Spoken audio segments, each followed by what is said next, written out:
everyone, I'm Bethany with Expat Insurance Services, and I am here to help you navigate and understand the healthcare and insurance system in Mexico and understand how it works and be prepared if you end up needing medical care. Whether you're already living abroad or you're planning an adventure for the future, I hope you find these videos helpful. Check out my other videos that I have to be prepared. Today, we're going to talk about how claims work in Mexico. It can be very confusing, and it's oftentimes not what you expect, and it most likely is not how it works in your home country. It's very different here in Mexico, and that's why we're interested in being here, because things are very different and fun. With claims, when you have your insurance, whether you have insurance or not, it's important to know that there are different rates for what you're charged for. So you might hear a story of what something costs for somebody and why it costs so much over here. It depends on your residency. So if you are in and out and you're on a tourist visa and you don't have your residency, you will be charged a higher rate, the highest rate that they give you. If you are a resident and you have established your residency, that does two things for you. It gives you a cheaper rate at the hospitals when you need medical care. I'm not talking doctor's visits, I'm talking hospitals. The doctor visits are typically the same no matter what your situation is with your residency, but it's different per provider. So if you are a Mexican national, that's going to be the cheapest rate. So there's three levels of rates: the nationals, the expats that are temporary residents, and the foreigners and tourists. So keep that in mind when dealing with your planning and whether or not you think residency is going to be important. Now, that's important when it comes to health insurance, because insurance companies are going to pay what's reasonable and what's fair. And sometimes when you are charged the tourist rate, it's way higher than what the insurance companies believe is a fair charge to pay out a claim. And that could leave you, even though you have insurance, expecting to be covered fully for something. The insurance company can say, well, we're only going to pay up to this amount, and you're going to be responsible for the rest. So that's something important to consider with your claims and if you need to use your insurance. Now, if you are in and out of a hospital or a medical provider and it's something small, not very big, you're typically going to need to pay for that expense up front with your own cash or your own card and get reimbursed by the insurance company if you don't have a deductible. If you do have a deductible, then that amount you're going to submit to your insurance company and have it go towards your deductible. Now, sometimes the deductible is per year and sometimes it is per claim. It depends on what type of insurance policy you're dealing with, and that'll be another video that I've briefly discussed in some other videos. Depends on the Mexican or expat international company. So if you're in and out, you've got to pay for it. Keep that in mind. You can't just show your insurance and not pay anything typically. That's how most policies work here in Mexico, but not all of them. There's so many different options out there. And this is something we really need to consider. Let me go back to the claims though, with the medical provider. If you end up hospitalized, you are in the hospital for over 24 hours, then there is time for the insurance company to communicate with the hospital and actually have the funds sent over. That's called a guarantee of payment. So the insurance company is going to be notified that you're in the hospital, you need care, or if it's something planned out ahead of time to get pre-approval, the insurance company can evaluate it and say, yes, we will guarantee payment and we're going to send the money to the provider, to the hospital, so that you don't have to pay out of pocket a large amount and get reimbursed. Again, it depends on the insurance company. Some policies only work on reimbursement basis, so you really need to know what you're getting into when you sign up for an insurance plan. Now, when it comes to insurance and getting the best deal, everybody obviously wants the cheapest deal. But when you find something online that's the cheapest and it looks great, it's like that for a reason. You need to look at, do they actually pay claims? How easy are they to work with and communicate with? Are they there for you when you need them? Now, it might be the case where everything goes smooth, but anywhere in the world with a lot of the international plans. But just because the insurance company says, yes, we'll cover you, you can go anywhere, you can go to these hospitals here, does not mean that the hospital is going to accept that insurance. And this is where people find themselves in trouble. I just had two very similar situations come across my path over the last 3 months. So I figured I need to talk about this in the video to make sure people are really aware of a potential tricky situation, tough situation regarding their insurance. So your insurance company might say, we cover all these benefits here. You can go anywhere you want. Great. You feel like you've got a good deal. You feel like you're protected. When you go to the hospital might look at it and say, we don't work with this insurance company. We're not going to deal with it. You need to pay up front and deal with your insurance company later. If your expenses aren't too high, that might not be too bad. However, oftentimes when you are in the hospital in Mexico, it is not as cheap as you think it is based on the rates that I mentioned earlier. And also, it's just not as cheap as you think it is. We are in Mexico. A lot of things are cheaper than other places in the world, but serious medical care, it might be cheap compared to other places of the world, but it's still thousands of dollars depending on what you have going on. So, what is the reason the hospital could refuse to work with your insurance company? Well, usually it's because of a few different factors. They don't have a contracted agreement with your insurance company. And typically, let me say, this is travel insurance. There's so many different travel insurances out there in the world.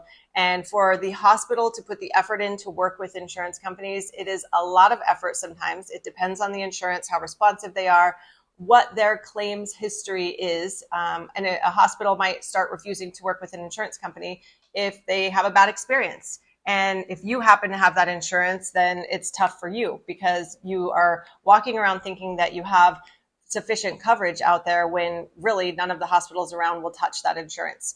So you need to be aware of this and make sure that your insurance will be accepted with the hospitals. And you can do that by working with a broker who knows what they're talking about. And even then, it could change. What I have today and the information I have today could change tomorrow with a hospital. They could say, we are no longer working with XYZ insurance company. So you need to be prepared and be thinking about that. And also look to see if your insurance company has a provider list of contracted hospitals in network. If that is the case, you're typically safe. Then you can go to those hospitals and rest assured. But again, it's not always the case. You need to really do your homework before you settle in at a place. And a lot of times people don't think they're ever going to need insurance.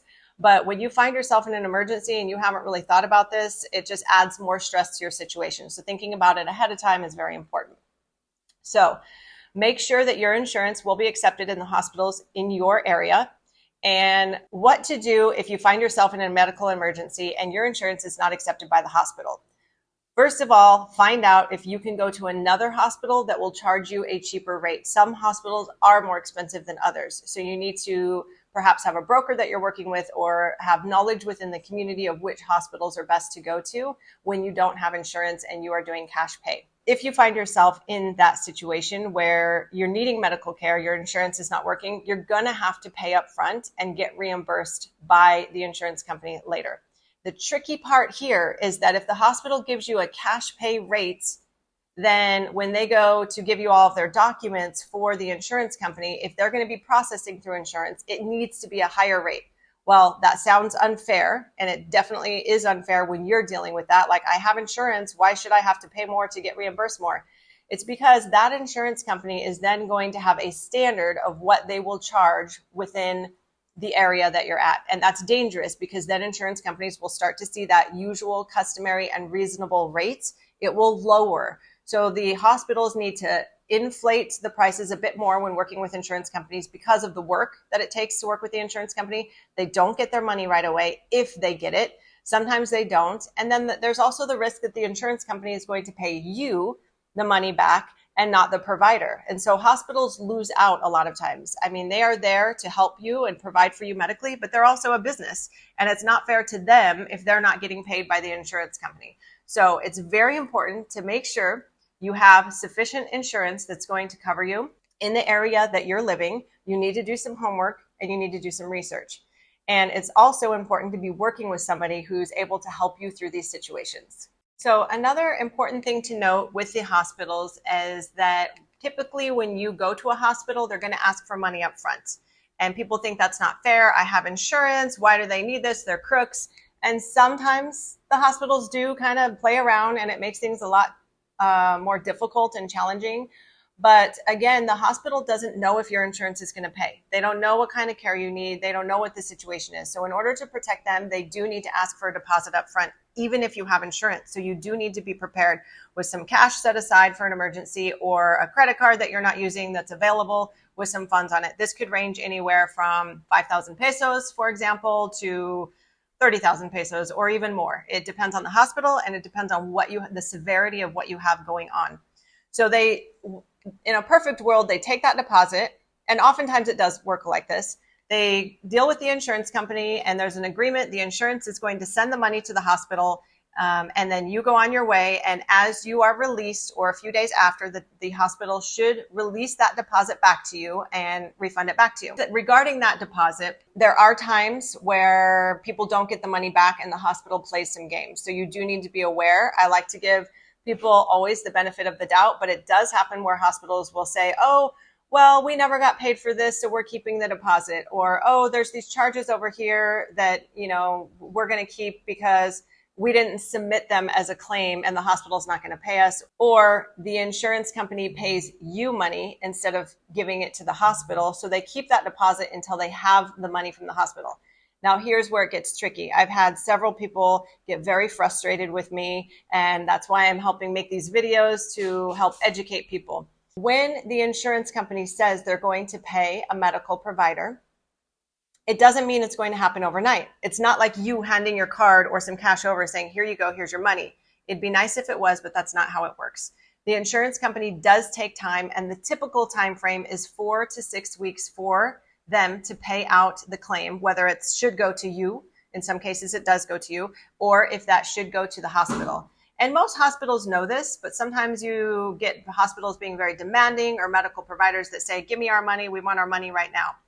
So people need to have that expectation up front that it doesn't happen overnight and it does take time. So I think I've covered the topic pretty well about how claims work in Mexico, what to expect with the rates you'll be charged, what to expect with your insurance, and what you need to do with evaluating if your insurance will be accepted in your area, and what to expect if you end up in the hospital and that you're going to need to pay a deposit, and how the claims are paid. Now, if you have any further questions regarding this topic, feel free to make a comment. Feel free to reach out to me directly, or if you have any other video ideas, I'll be making a lot of them because the topic is very important and a little bit complicated, so I'm here to help. So I hope these videos you find helpful, and I will look forward to seeing you at the next video. I'm Bethany with Expat Insurance Services. Thank you.